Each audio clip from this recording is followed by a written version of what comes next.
السلام عليكم ورحمة الله وبركاته. أعوذ بالله من الشيطان الرجيم. بسم الله الرحمن الرحيم، والصلاة والسلام على رسولنا محمد سيد الأولين والآخرين. مدد يا رسول، مدد يا سادة أصحاب، مدد يا مشايخ الدستور، مولانا شيخ عبد الله فاز داستان، شيخ محمد علي الحقاني، مدد طريقتنا الصحبة والخير في الجميع.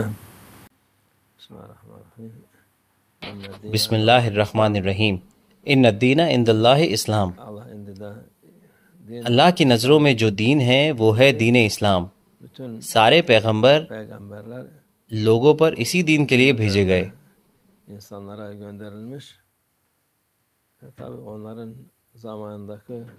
ان کے وقت میں یہی بنیاد تھی، اللہ کی عبادت کرنے کی، اللہ کے راستے پر چلنے کی، اور اچھائی کرنے کی اور برائی کو روکنے کی۔ یہ دین کا اصول ہے، اس کی بنیاد ہے، لیکن خصوصی تفصیلات ہیں۔ ہر پیغمبر کی الگ شریعت ہے جو کہ قانون ہے، اسلامی قانون یا پھر وہ قانون جو لوگوں کے لیے بنایا گیا جس سے کہ وہ دین کے اور معاشرت کے حساب سے زندگی گزارے۔ شریعت کا مطلب ہے قانون، یہ الگ تھی۔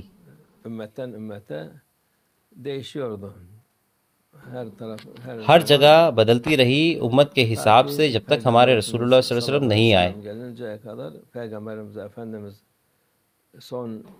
ہمارے رسول اللہ صلی اللہ علیہ وسلم نے اپنے آخری خطبے میں خطبۃ الوداع عرفات کے دن انہوں نے کہا کہ آج ہمارا دین پورا ہو گیا ہے،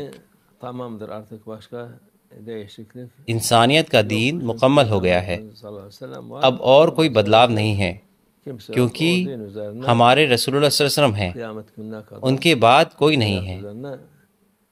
لوگ اسی دین پر چلیں گے اور شریعت پر قیامت تک۔ باقی دین اور شریعت میں تھوڑا بدلاؤ ہے، کافی ہیں ایسے۔ ہم اپنے آخری سفر میں یورپ کے کچھ جگہوں پر گئے، وہاں پر درویشوں کے کمرے تھے جہاں پر بولنا منع تھا۔ وہ دوسرے کمرے میں آ کر 1 گھنٹے تک بات کر سکتے تھے۔ ہم دوسری جگہ گئے، وہاں پر بھی درویشوں کے لیے ایک جگہ تھی، وہاں بچوں کے لیے ایک جگہ تھی جو بات کر رہے تھے۔ ایک پادری آئے ایک وقت میں، انہوں نے کچھ زیادہ نہیں کہا تو ہم سمجھ گئے کہ چپ رہنا 2 گھنٹے تک ان کے لیے عبادت ہے۔ ہمارے لوگوں نے کچھ آواز کی بالکل، لیکن وہ انسان ادب والے تھے، انہوں نے کچھ نہیں کہا۔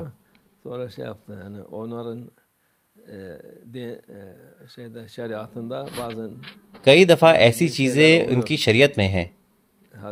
حضرت زکریا علیہ السلام کو اللہ عز و جل کی طرف سے حکم ملا کہ اپنے لوگوں کو اشارہ دیں اور کہیں کہ میں بات نہیں کروں گا اللہ کے حکم سے، آپ اپنی عبادت جاری رکھیں۔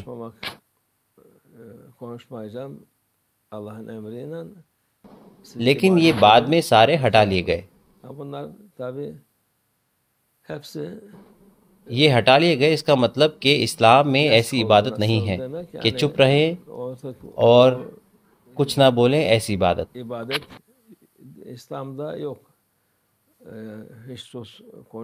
آپ خلوت میں چپ رہتے ہیں اور اللہ کا ذکر کرتے ہیں۔ آپ جب ہی بات کرتے ہیں جب ضرورت ہوتی ہے، اور دنیاوی بات چیت سے پرہیز کرتے ہیں۔ تو یہ حکم مسلمانوں کے لیے ہٹا لیا گیا، اب ایسا کوئی حکم نہیں ہے۔ حکم ہے ہمارے رسول اللہ صلی اللہ علیہ وسلم کے راستے پر چلنے کا۔ ہمارے رسول اللہ صلی اللہ علیہ وسلم کے وقت میں 3 لوگ آئے، ایک نے کہا کہ میں کبھی نہیں سوؤں گا، ہمیشہ عبادت کروں گا اور سوؤں گا نہیں۔ دوسرے نے کہا کہ میں ہمیشہ روزے رکھوں گا اور اپنے روزے نہیں توڑوں گا۔ تیسرے نے کہا کہ میں شادی نہیں کروں گا اور خاندان نہیں بناؤں گا۔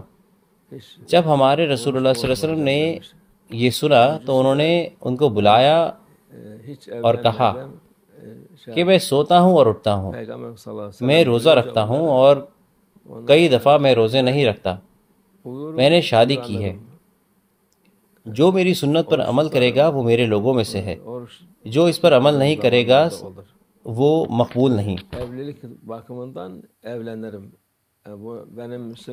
ہمارے رسول اللہ صلی اللہ علیہ وسلم ہمیں یہ ایک مثال کے طور پر دکھا رہے ہیں کہ امت میں سے جب لوگ کچھ چیزیں کرتے ہیں یہ سوچ کر کہ وہ اچھی چیزیں ہیں، وہ اچھائی نہیں کر رہے ہوتے،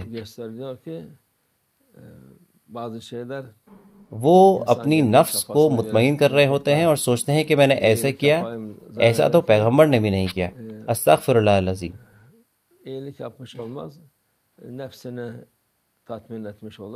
اس لیے بڑے ثواب کے بجائے وہ بڑا گناہ کر بیٹھتے ہیں۔ اللہ ہماری حفاظت فرمائے۔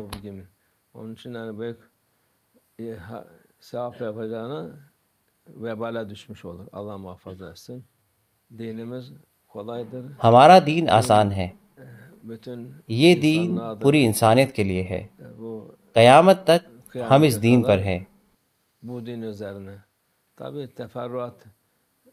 اور خصوصی تفصیلات یہ ہے کہ اجتہاد ہے، مسلک ہیں۔ آج کل لوگ حدیث بھی قبول نہیں کرتے، وہ کہتے ہیں کہ قرآن کو دیکھنا چاہیے۔ آپ وہی کریں جو قرآن میں لکھا ہوا ہے۔ آپ اخبار بھی جب پڑھتے ہیں تو کوئی دفعہ سمجھ نہیں پاتے، آپ قرآن کیسے سمجھ سکتے ہیں؟ یہ ایک شیطان کا دوسرا منصوبہ ہے۔ اللہ ہماری حفاظت فرمائے۔ اس لیے آپ کو مسلک اور طریقت پر چلنا ہے اور جتنا کر سکیں اتنا کرنا ہے، لیکن شریعت ہے، ہم اس سے انکار نہیں کر سکتے۔ اگر آپ کچھ کر نہیں سکتے تو یہ الگ مسئلہ ہے، لیکن اللہ ہماری حفاظت فرمائے۔ اگر آپ شریعت سے انکار کرتے ہیں تو آپ ایک بڑی غلطی اور گناہ کرتے ہیں۔ اللہ ہم سب کو صحیح راستے سے الگ نہ کرے انشاءاللہ۔ ومن اللہ توفیق۔ الفاتحہ۔